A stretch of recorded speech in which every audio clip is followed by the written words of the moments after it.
Hello students, एक बार फिर से स्वागत है आप सभी का आपके अपने यूट्यूब चैनल biology.com। प्रोटीन संश्लेषण ये पढ़ने वाले हैं। बहुत महत्वपूर्ण ये प्रोसेस है जिसमें एमआरएनए जो हमने पढ़ा, उस एमआरएनए में जो कोडोन्स होते हैं उन कोडोन को रीड करके जो है प्रोटीन का निर्माण किया जाता है। प्रोटीन में जो एमिनो एसिड्स होते हैं वो एक के बाद एक रखे जाते हैं, लाए जाते हैं और उनके बीच में पेप्टाइड बॉन्ड्स बनाया जाता है। ठीक है, तो इस प्रक्रिया को कहते हैं ट्रांसलेशन। ट्रांसलेशन क्या है?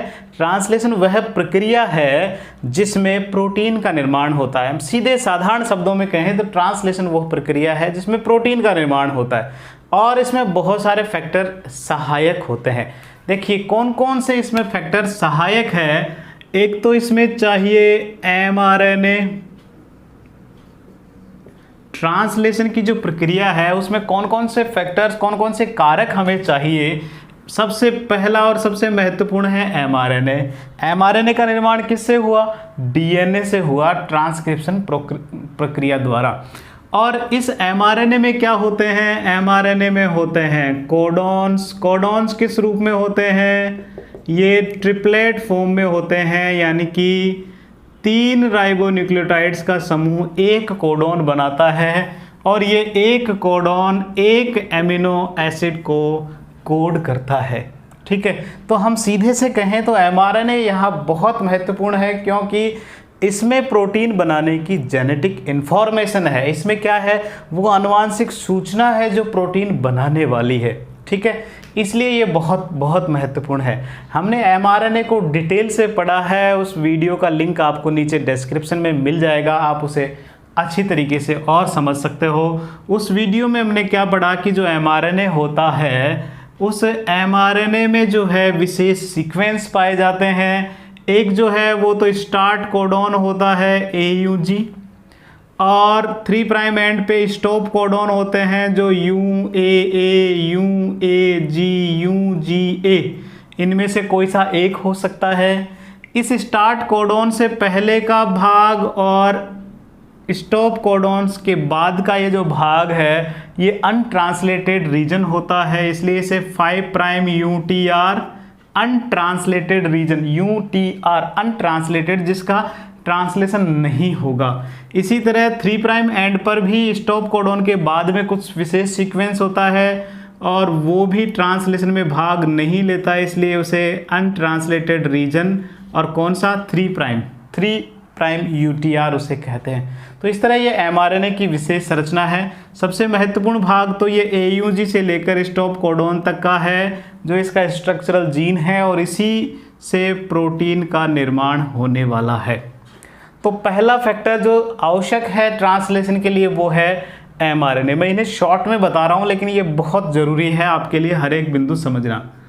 दूसरा कारक जो है वो है टीआरएनए। टीआरएनए का भी हमने डिटेल से स्टडी कर ली है, उसका भी डिस्क्रिप्शन में आपको लिंक मिल जाएगा। इसे अडेप्टर मॉलिक्यूल भी कहते हैं। इसका काम क्या है यहाँ ये समझना है। ये क्या करता है? ये एमिनो एसिड्स को लाने का काम करता है। एमिनो एसिड्स को लाने का ये कार्य करेगा। यहाँ शॉर्ट में इतना ही समझे। इसके पास क्या होते हैं? एंटी कोडॉन्स पाए जाते हैं। एंटी कोडॉन्स पाए जाते हैं। आप इसे सीधे कह सकते हैं ये चाबी है एक तरह से। एमआरएनए में जो जेनेटिक इंफॉर्मेशन के रूप में जो ताला लगा हुआ है उस ताले की चाबी एमआरएनए के पास है। ठीक है, सॉरी, टीआरएनए के पास है। एमआरएनए में तो है ताला लगा हुआ है आनुवांशिक सूचनाओं का, उस ताले को खोलने में सहायता कर रहा है टीआरएनए। कौन कर रहा है? टीआरएनए। और उस चाबी का नाम है एंटीकोडॉन। एंटीकोडॉन उस लॉक को खोलने का काम करती है, यानी कि उस कोडॉन को पढ़ने समझने का काम करती है और उस हिसाब से एंटीकोडॉन एमिनो एसिड्स को लाने का कार्य करती है। ये हो गई टीआरएनए की बात। तीसरा यहाँ सहायक है आरआरएनए, यानी यहाँ तीनों प्रकार के आरएनए सहायक है ट्रांसलेशन में। आरआरएनए किस तरीके से? आरआरएनए वास्तव में राइबोसोम का निर्माण करता है। किसका?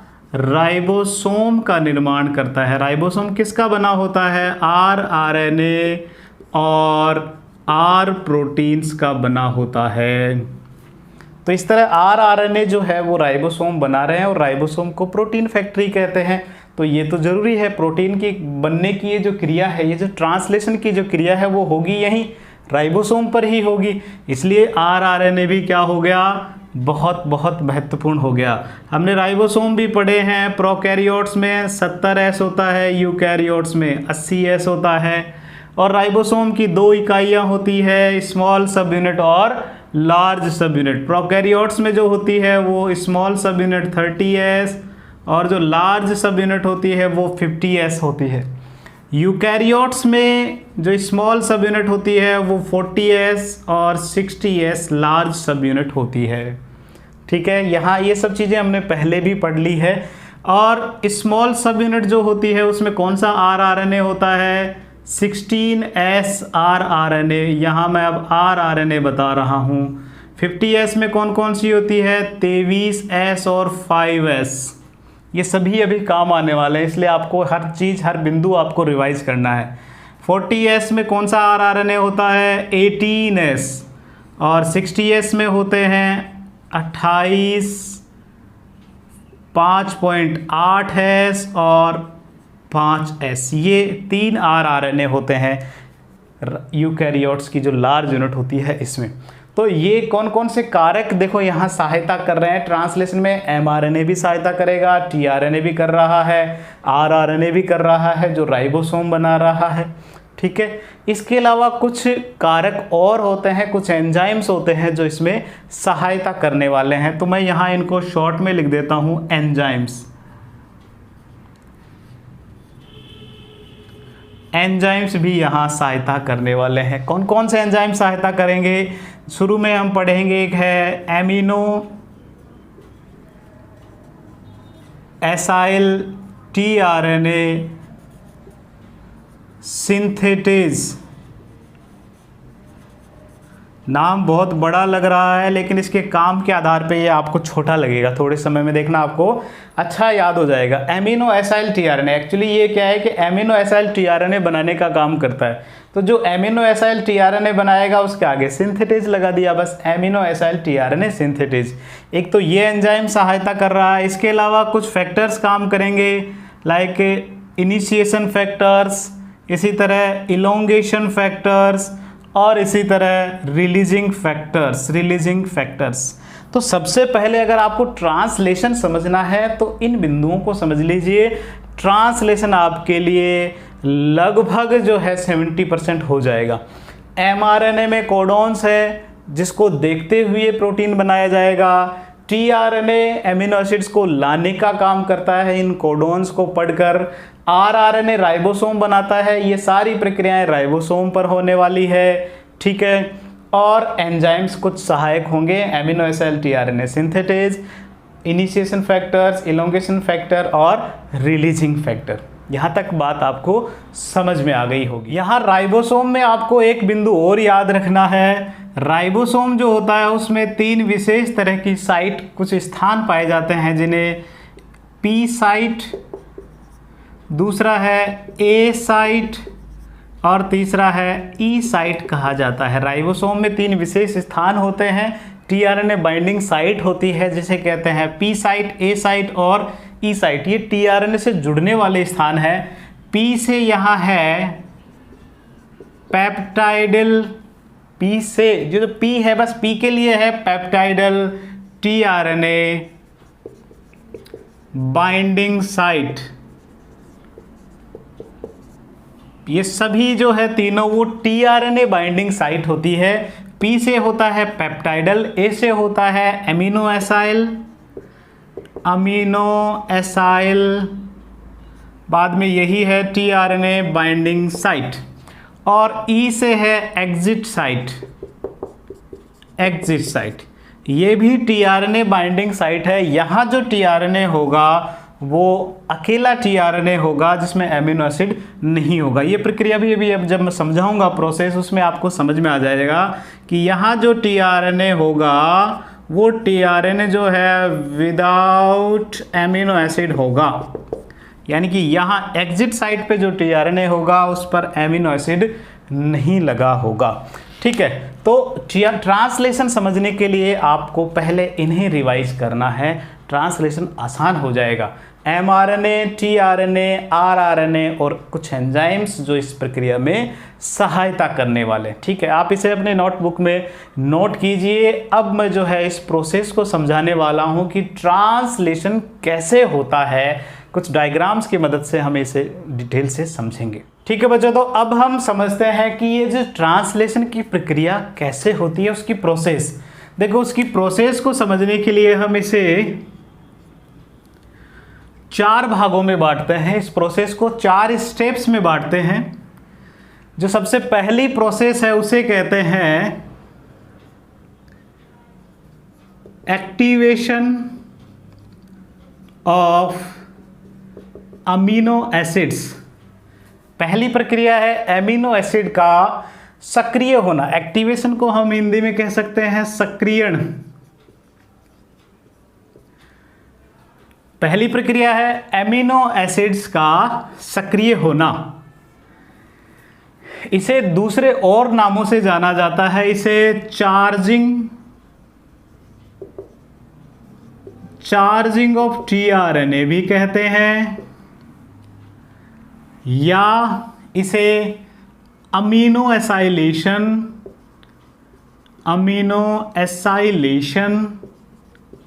ऑफ टीआरएनए भी कहते हैं, क्योंकि इसमें अमीनो एसाइल टीआरएनए बनने वाला है, इसलिए इसे अमीनो एसाइलेशन ऑफ टीआरएनए भी कह दिया। इसमें जो टीआरएनए है वो एक्टिव हो जाता है, चार्ज हो जाता है एटीपी की वजह से, इसलिए इसे चार्जिंग भी कह दिया। एमिनो एसिड भी जो है वो एक्टिव हो जाता है एटीपी की मदद से, इसलिए इसका नाम जो है इस तरीके से दिए गए हैं, एक्टिवेशन ऑफ एमिनो एसिड या चार्जिंग ऑफ टीआरएनए या एमिनो एसाइलेशन ऑफ टीआरएनए। दूसरी जो प्रक्रिया है वो है इनिशिएशन, तीसरा है इलोंगेशन और चौथा है टर्मिनेशन।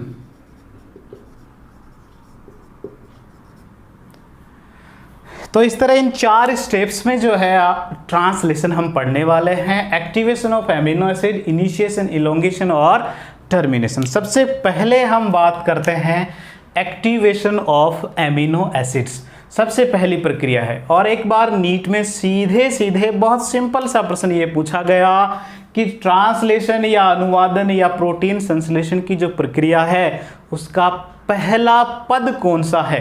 तो पहला पद है एमिनो एसिड का सक्रिय होना, एमिनो एसिड का एक्टिव होना, या इसे हम दूसरे तरीके से टीआरएनए का चार्ज होना या टीआरएनए का एमिनो एसाइलेशन होना। ये पहली प्रक्रिया है इस ट्रांसलेशन की।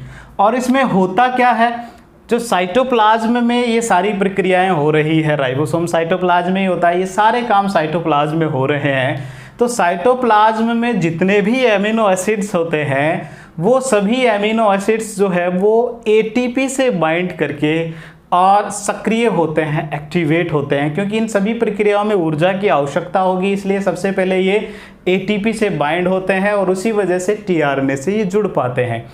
तो ये जो प्रक्रिया है ये प्रक्रिया भी 2 पदों में पूर्ण होती है। अभी हम बात कर रहे हैं चार्जिंग ऑफ टीआरएनए की। ये जो प्रक्रिया है ये 2 पदों में पूरी होती है, 2 स्टेप्स में पूरी होती है। पहले स्टेप में क्या होगा, पहले स्टेप में जो एमिनो एसिड है, हम कोई से भी एमिनो एसिड्स की बात कर रहे हैं या कोई सा भी हो, 20 एमिनो एसिड्स लगभग प्रोटीन संश्लेषण में भाग लेते हैं, तो वो 20 के 20 जो है इस प्रक्रिया से गुजरने वाले हैं, एक्टिव होने वाले हैं। और आपको ये भी मालूम होगा, आपने टीआरएनए में पढ़ा है कि प्रत्येक एमिनो एसिड्स के लिए अलग टीआरएनए होता है, ध्यान रखना है। तो एमिनो एसिड्स जो है सबसे पहले एटीपी से क्रिया करता है, एटीपी से बाइंड करेगा, और इसमें एक ही एंजाइम सहायक होता है जो अभी हमने एंजाइम का नाम बताया। इसमें amino acyl tRNA synthetase enzyme सहायक है, amino acyl tRNA synthetase, plus इसमें मैग्नीशियम आयन भी जो है वो सहायता करेगा। तो amino acyl tRNA synthetase enzyme और मैग्नीशियम आयन, इनकी वजह से एमिनो एसिड का जो है अमीनो एसाइलेशन, एमिनो एसिड्स का एसाइलेशन हो जाता है एमिनो एसाइल AMP एंजाइम, ये जो एंजाइम है ये भी यहाँ जुड़ जाएगा, एंजाइम कॉम्प्लेक्स बन जाता है। पहले पद में क्या हुआ, ये सभी जुड़ गए, कुल मिला के बात है। एमिनो एसिड ATP में से 2 फास्फेट जो है वो बाहर निकल जाते हैं, तो AMP रह गया, ठीक है, एडिनोसिन मोनोफास्फेट। तो एमिनो एसाइल AMP और ये एंजाइम का एक कॉम्प्लेक्स बन गया पहले पद में। दूसरे पद में क्या होगा, ये जो amino acyl AMP enzyme complex जो है, दूसरे पद में क्या होगा, ये जो एमिनो एसाइल, मैं इसे शॉर्ट में लिख देता हूँ, amino acyl AMP enzyme complex, इस कॉम्प्लेक्स में जो है इसी एंजाइम इसके साथ जुड़ा हुआ है ही, इसी की सहायता से ये टूटते हैं और टूटने के बाद एमिनो एसाइल,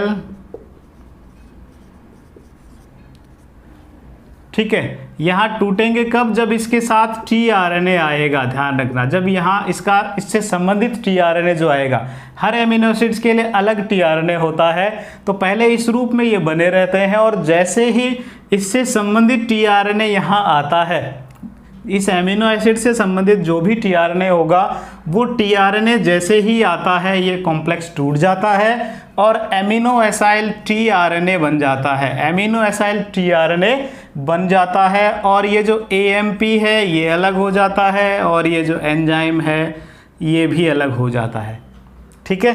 तो tRNA आते ही ये कॉम्प्लेक्स टूट जाएगा, एमिनो एसाइल tRNA रह जाएगा, AMP अलग हो जाएगा और एंजाइम भी अलग हो जाएगा। अगर आप इस अभिक्रिया को एक साथ दिखाना चाहें तो हम इसे एक साथ भी लिख सकते हैं। क्या होगा, एमिनो एसिड, अधिकतर बुक में एक साथ ही लिखा मिलेगा ये आपको, एमिनो एसिड मिला क्या, ATP प्लस और कौन मिला, tRNA, क्योंकि ये जो कॉम्प्लेक्स है ये तो एक मध्यस्थ है, मीडिएटर है, बीच में बना है केवल।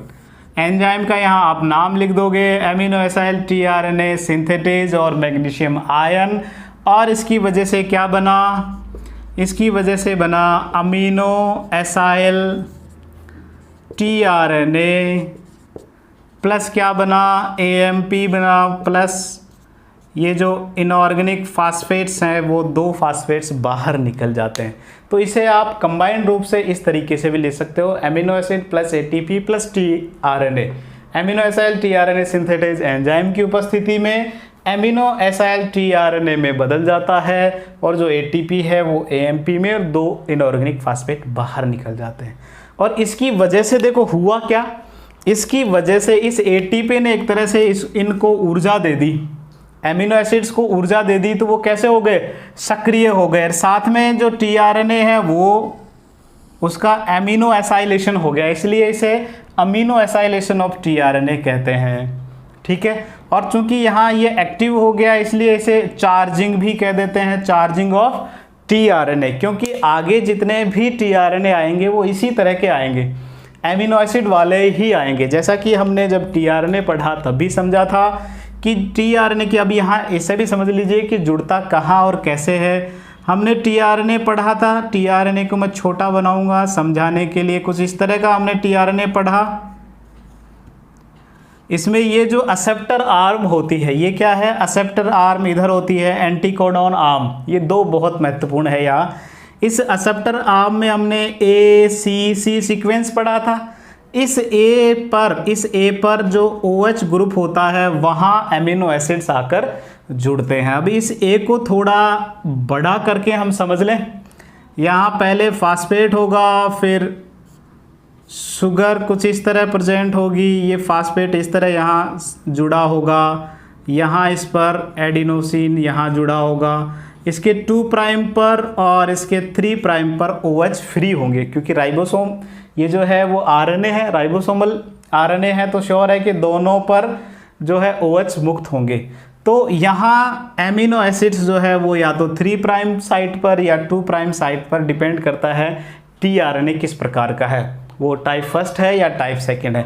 तो इस OH पर एमिनो एसिड्स आकर जुड़ते हैं। एमिनो एसिड्स जो है कुछ इस तरह की स्ट्रक्चर होती है, उसका जो कार्बोक्सिलिक ग्रुप है वो यहाँ बॉन्ड बनाने में सहायता करता है। यहाँ और इसमें ये वेरिएबल ग्रुप होता है, ये एमिनो एसिड्स होता है। तो इस तरह इनमें जो है वो बॉन्डिंग होती है। ये जो है यहाँ जल का अणु बाहर निकल जाएगा और यहाँ एक बॉन्ड बन जाएगा। तो इस तरह आप, मैं शॉर्ट में इसे समझाऊं तो सिर्फ इतना समझ लीजिए कि ये टीआरएनए है, टीआरएनए में लास्ट में ए होता है, यहाँ जो ए होता है 3 प्राइम साइड पर, वहाँ एमिनो एसिड्स जो आकर जुड़ जाते हैं। ये टीआरएनए समझ लीजिए, इसकी एंटीकोडॉन आर्म समझ लीजिए। केवल समझने के लिए अपने 12वीं लेवल पर इतना काफ़ी है कि जो टीआरएनए है उस टीआरएनए पर जो एक्सेप्टर आर्म होती है उसकी 3 प्राइम पर जो एडिनोसिन ग्रुप होता है, उस एडिनोसिन के OH ग्रुप से एमिनो एसिड्स आकर जुड़ जाता है और इसी को एमिनो एसाइलेशन कहते हैं। ठीक है, ये हमने इसकी रिएक्शन के आधार पे समझा और ये हमने कहा कैसे ये एमिनो एसिड्स जुड़ने वाला है ये हमने देखा। और इस वजह से अब ये जो टीआरएनए होगा वो टीआरएनए कैसा हो जाएगा, चार्ज हो जाएगा। पहले तो ये मात्र टीआरएनए था, लेकिन अब इसके साथ एमिनो एसिड्स और जुड़ा है, इसलिए ये अब कैसा हो गया, चार्ज्ड टीआरएनए हो गया। सबसे ज़रूरी काम पहला ये है। यहाँ तक बात समझ में आ गई? तो पहला काम क्या हुआ, एक्टिवेशन ऑफ एमिनो एसिड्स और चार्जिंग ऑफ टीआरएनए और एमिनो एसाइलेशन ऑफ टीआरएनए। ठीक है, अब हम बात करेंगे इसके इनिशिएशंस की। आप इसे नोट कर सकते हो, मैं इसे मिटाऊंगा, उसके बाद इनिशिएशन आपको समझाऊंगा।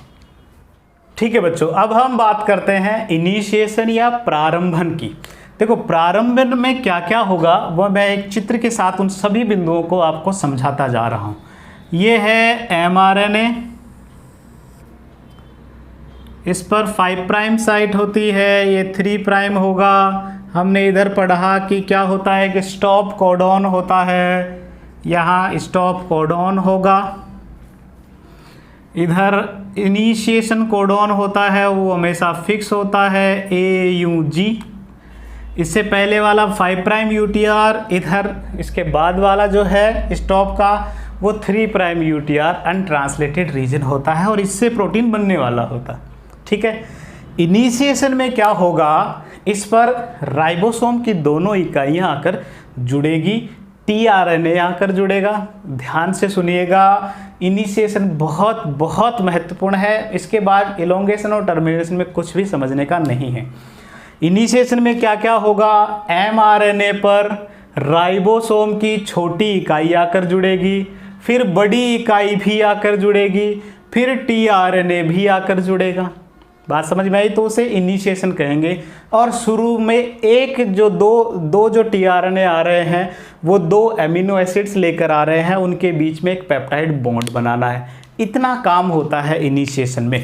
इनिशिएशन में क्या क्या हुआ, शॉर्ट में हम कहें तो mRNA plus ribosome plus tRNA plus initiation factors, ये सब जुड़ने वाले हैं। ठीक है, और इसकी वजह से क्या होगा, एमिनो एसिड 1 एमिनो एसिड 2, इनके बीच में एक बंध बनेगा और उस बंध को हमेशा एमिनो एसिड्स में जो बॉन्ड होता है वो क्या कहलाता है, पेप्टाइड बॉन्ड। ठीक है, एमिनो एसिड्स के बीच में जो बंध बनेगा वो पेप्टाइड बंध कहलाएगा। एक पेप्टाइड बॉन्ड बनने तक की क्रिया इनिशिएशन होगी। ठीक है, तो अभी एमआरएनए है, इस एमआरएनए पर पहले राइबोसोम की छोटी इकाई आकर जुड़ती है। कौन सी इकाई आकर जुड़ेगी, स्मॉल सब यूनिट आकर जुड़ेगी। प्रोकैरियोट्स में ये 30S की होती है, यूकैरियोट्स में ये 40S की होती है, ये आकर जुड़ने वाली है। और इसे प्रोकैरियोट्स में जैसे समझें तो इसे लाने के लिए जो है इसमें इनिशिएशन फैक्टर्स 3 होते हैं, इनिशिएशन फैक्टर 3 और इनिशिएशन फैक्टर 1 जो है ये कार्य करते हैं। और एमआरएनए पर एक विशेष तरह का सीक्वेंस भी पाया जाता है। इस AUG से थोड़ा अपस्ट्रीम की तरफ एक विशेष सीक्वेंस पाया जाता है और इस सीक्वेंस को साइन डेलगार्नो सीक्वेंस कहते हैं। ठीक है, ये जो AUG, ये जो स्टार्ट कोडोन जो होता है, इस स्टार्ट कोडोन के अपस्ट्रीम पर यानी कि इसके 5 प्राइम एंड की तरफ चलें तब एक विशेष सीक्वेंस होता है जिसमें प्यूरिन्स ज़्यादा होते हैं, पॉलीप्यूरिन्स होता है, ज़्यादातर इस तरह का होता है AGG AGGC, इस तरह का ये जो सीक्वेंस होता है इसे साइन डेलगार्नो सीक्वेंस कहते हैं। और इस 30S जो होता है, इस 30S में हमने देखा था rRNA होता है, कौन सा, 16S rRNA। इसमें जो rRNA है इसमें एक विशेष सीक्वेंस होता है, ये दोनों एक दूसरे के कॉम्प्लीमेंट्री होते हैं, साइन डेलगार्नो और 16S जो rRNA है इनमें एक कॉम्प्लीमेंट्री सीक्वेंस होता है और उस पूरक सीक्वेंस होता है और उस वजह से दोनों आपस में यहाँ जुड़ जाते हैं। mRNA जो है वो राइबोसोम की छोटी इकाई से जुड़ जाता है। ऐसा प्रोकैरियोट्स में होता है, ध्यान रखना। यूकैरियोट्स में जो होता है हमने पढ़ा था कि mRNA पर, ये तो प्रोकैरियोट्स की बात है, अगर मैं यूकैरियोट्स की बात करूं, मैं यहाँ समझा देता हूँ शॉर्ट में। यूकैरियोट्स में हमने 3 प्राइम एंड पर एक विशेष कैपिंग पढ़ी थी जिसे कहते हैं 7 मिथाइल गुआनोसिन ट्राइफास्फेट, और इस पर होती है पॉलीएडिनाइलेशन। तो जो स्मॉल सब यूनिट होती है वो इसे पहचानती है यूकैरियोट्स में। यूकैरियोट्स में जो 40S सब यूनिट जो होती है राइबोसोम की, वो इस कैपिंग को पहचानती है और उसके सहारे सारे आगे बढ़ती है और इनिशिएशन जो कोडोन होती है उसे पहचानती है। प्रोकैरियोट्स में ऐसा नहीं होता। प्रोकैरियोट्स में जो है वो साइन डेलगार्नो सीक्वेंस जो होता है वो सहायता करता है स्मॉल सब यूनिट को जुड़ने में। पहला बिंदु आप इसे सिर्फ इतना समझ लीजिए कि mRNA पर राइबोसोम की स्मॉल सब यूनिट जो 30S सब यूनिट है वो इलोंगेशन इनिशिएशन फैक्टर 3 और फर्स्ट की सहायता से आकर यहाँ जुड़ जाती है। कहाँ, साइन डेलगार्नो सीक्वेंस पर। यहाँ तक बात समझ में आ गई? ठीक है। इसके बाद में जब ये काम हो गया तो इसकी लार्ज सब यूनिट भी आ जाएगी।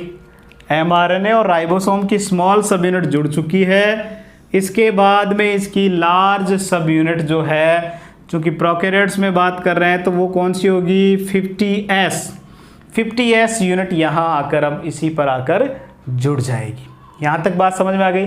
ठीक है। तो पहला काम क्या हुआ, mRNA और राइबोसोम जुड़ चुके हैं। अब शुरुआती जो tRNA है, इनिशिएशन tRNA जो होता है वो अलग होता है, वो भी आकर जुड़ता है। यहाँ इस राइबोसोम में जैसे हमने अभी थोड़ी देर पहले पढ़ा कि 3 विशेष साइट बनती है, P साइट, A साइट और E साइट। तो इस तरह ये जो स्टार्ट कोडोन होता है वहाँ जो होती है वो होती है P साइट। इसके बाद जो होती है वो होती है A साइट, और इधर की ओर बाहर की ओर जो होती है वो होती है E साइट, एग्जिट साइट। तो जो शुरुआती जो tRNA होता है, शुरुआती tRNA को हम कहते हैं इनिशिएशन tRNA, और ये थोड़ा स्पेशल tRNA होता है। ये हमेशा मिथियोनिन को लेकर आता है। इनिशिएशन tRNA हमेशा किसे लेकर आता है, मिथियोनिन को। और जैसा कि हमने पढ़ा भी कि AUG जो प्रारंभन कोडोन जो होता है, जो स्टार्ट कोडोन होता है, वो किस एमिनो एसिड्स को कोड करता है, मिथियोनिन को। तो बनना भी यही था। तो ये जो प्रारंभन जो tRNA जो है, वो इनिशिएशन tRNA जो है वो मिथियोनिन को लेकर P साइट पर आता है। ध्यान रखना, बहुत बहुत महत्वपूर्ण बिंदु है। इनिशिएशन फैक्टर हमेशा, इनिशिएशन जो tRNA जो है, पहला वाला जो tRNA है वो P साइट पर आता है। इसके बाद जितने भी tRNA होंगे सभी tRNA A साइट पर आते हैं। बाद वाले कहाँ आएंगे, सभी A साइट पर आएंगे। ठीक है, यहाँ तक बात समझ में आ गई? तो अभी क्या हुआ, एक tRNA आ गया, इसके बाद वाले tRNA भी आएंगे। मान लीजिए ये दूसरा tRNA है और ये मान लीजिए किसी X एमिनो एसिड के साथ जुड़ा हुआ है, ये इधर आ जाएगा। ठीक है। तो यहाँ ये जिस कोड के हिसाब से यहाँ जो कोडोन होगा उस हिसाब से यहाँ टीआरएनए ए साइट पर आते जाएंगे, और इन्हें जो लाने का काम करता है, खास करके जो इनिशिएशन वाला जो है, प्रारंभन वाला जो है, उसे लाने का कार्य कौन करता है? इनिशिएटर को लाने का काम करता है IF2 इनिशिएशन फैक्टर सेकंड जो है वो इसे लेकर आता है यहाँ तक। ठीक है, तीनों फैक्टर्स हो गए। ये इनिशिएशन की ही बात हो रही है अभी तक।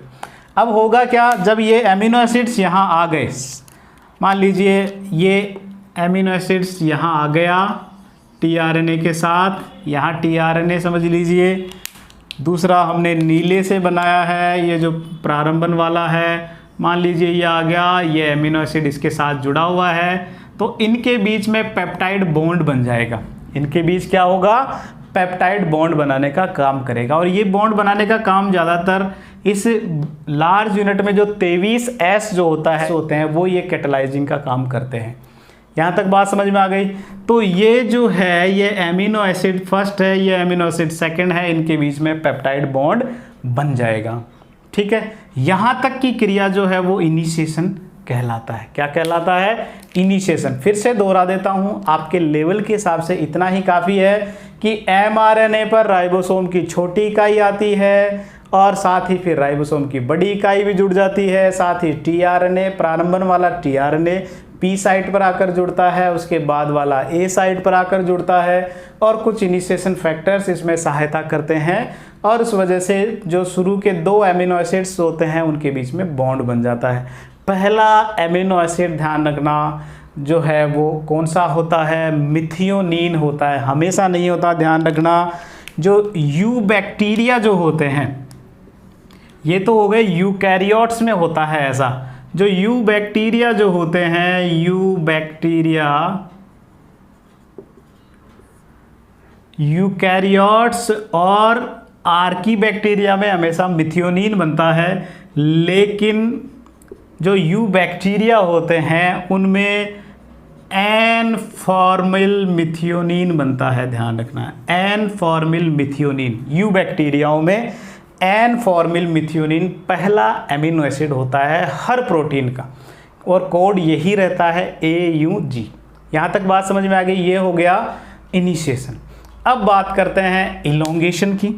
इलोंगेशन में केवल इतना होगा कि ये जो राइबोसोम है इस mRNA के साथ साथ आगे बढ़ता रहेगा, tRNA आते जाएंगे संबंधित कोडोन के हिसाब से। मान लीजिए यहाँ कहीं AUG आ गया तो मिथियोनिन आ जाएगा, अगर UUU आ गया तो फिनाइल एलेनिन आ जाएगा। इस तरह जो भी कोड होगा उस कोड को देखते हुए, उस ट्रिपलेट कोडोन को देखते हुए tRNA आते जाएंगे, और इस तरह ये प्रोटीन आगे से आगे बनता हुआ बढ़ता जाएगा। यहाँ याद आपको ये रखना है कि इसकी जो डायरेक्शन होगी, इस mRNA को पढ़ने की डायरेक्शन 5 प्राइम टू 3 प्राइम होगी। mRNA इसी तरह बढ़ रहा है ना, आगे आगे 5 प्राइम टू 3 प्राइम, लेकिन जो प्रोटीन बन रहा है उसकी डायरेक्शन को हम इस तरीके से बोलते हैं, N सिरे से C सिरे की ओर, N एंड से C एंड की ओर प्रोटीन का निर्माण होता जाता है। ध्यान रखना, ये डायरेक्शन आपको याद रखनी है। प्रोटीन की N to C होती है और mRNA की 5 to 3 प्राइम होती है। यहाँ तक बात समझ में आ गई? बहुत आसान है। इलोंगेशन में तो केवल आपको इतना याद रखना है कि राइबोसोम आगे आगे बढ़ता रहेगा, ठीक है, mRNA पे आगे बढ़ता जाएगा, इन कोडोन्स को पढ़ता जाएगा, tRNA उन कोडोन के हिसाब से, एंटी कोडोन उन पे होते ही हैं, उस हिसाब से जो है वो एमिनो एसिड्स लाता जाएगा। यहाँ से जो है वो आगे इधर खिसकता जाता है tRNA, ठीक है। ये जो P साइट पे था वो एमिनो एसिड्स को यूं दूर करके, और अकेला tRNA, केवल tRNA E साइट पर आता है, इससे बाहर निकल जाता है। जो A पर था वो P पर आ जाता है, A खाली हो जाती है साइट, वहाँ अगला tRNA आ जाएगा, फिर वो tRNA फिर आगे सरक जाएगा P पर, P से फिर A पर। इस तरह यहाँ चैन आगे से आगे प्रोटीन की चैन बनती जाती है। tRNA E साइड से बाहर निकलते जाते हैं, A साइट खाली होती जाती है, और फिर से वहाँ tRNA जुड़ता चला जाता है। और इस क्रिया में इलोंगेशन में जो सहायता करने वाले कारक होते हैं उन्हें इलोंगेशन फैक्टर्स कहते हैं। क्या कहते हैं? इलोंगेशन फैक्टर्स कहते हैं। अब बात करते हैं टर्मिनेशन की। तो ये राइबोसोम जैसे ही स्टॉप कोडॉन पर पहुंचता है, मान लीजिए राइबोसोम अब यहाँ पहुंच चुका है, राइबोसोम जिसे प्रोटीन फैक्ट्री भी कह रहे हैं, यहाँ पहुंचते ही वास्तव में इन स्टॉप कोडॉन्स के लिए कोई टीआरएनए होता ही नहीं है। अब जब टीआरएनए है ही नहीं, स्टॉप कोडॉन रीड भी कर लिया, तो क्या टीआरएनए कोई आएगा नहीं। और जैसे ही ये क्रिया जो है टीआरएनए नहीं होने की वजह से ये जो है सारे पृथक हो जाते हैं। साथ ही इसमें कुछ फैक्टर्स और सहायता करते हैं इनको पृथक करने में, उन्हें रिलीजिंग फैक्टर्स कहते हैं, रिलीजिंग फैक्टर्स कहते हैं, आरएफ रिलीजिंग फैक्टर्स, जो 3 होते हैं प्रोकैरियोट्स में, 2 होते हैं यूकैरियोट्स में। इस तरह जैसे ही रिलीजिंग फैक्टर्स और टीआरएनए के अभाव में जो है ये राइबोसोम की बड़ी इकाई अलग हो जाएगी, छोटी इकाई अलग हो जाएगी, और जो प्रोटीन बना था वो अलग हो जाएगा। जो प्रोटीन बना उस प्रोटीन का आगे प्रोसेसिंग होती है, उसमें कुछ एडिटिंग होती है और उसमें जो है कुछ विशेष तरह की फोल्डिंग भी होती है, ठीक है। तो इस तरह प्रोटीन फॉर्मेशन होता है। तो आज हमने इस तरह ट्रांसलेशन को डिटेल से समझा। मैं फिर से शॉर्ट में दोहरा देता हूँ। एक्टिवेशन होगा, टीआरएनए पर एमिनो एसिड्स का अटैचमेंट होगा, केवल इतना समझना है।